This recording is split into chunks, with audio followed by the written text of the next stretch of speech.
এক সুন্দরী মেয়ে তার বাবাকে বলছে, বাবা তুমি খ্যাত কেন?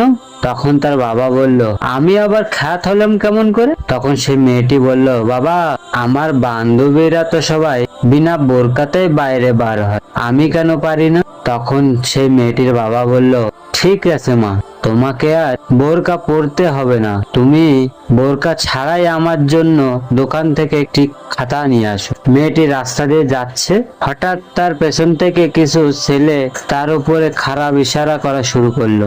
আর সেই ছেলেগুলো বলল, ইস কি মাল যাচ্ছে গো। তখন সেই মেয়েটি অনেক কষ্ট পেল, কোন রকমে বাড়ি ফিরে যেয়ে তার বাবাকে সব খুলে বলল। তখন বাবা বলল, তুমি এইবার বোরকা পরে আমার জন্য একটা কলম নিয়ে আসো। মেয়েটি কোনো কথা না বলে বোরকা পরে কলম নিয়ে আসতে বের হলো। কিন্তু অবাক করার বিষয়, সেই ছেলেগুলো তখন তাকে আর কিছু বলল না। সেই মেয়েটি তখন বুঝতে পারলো বোরকা পরার গুরুত্ব। কলম নিয়ে বাড়ি ফিরে এসে তার বাবাকে বলল, বাবা তুমি খ্যাত না, তুমি সর্ব আধুনিক।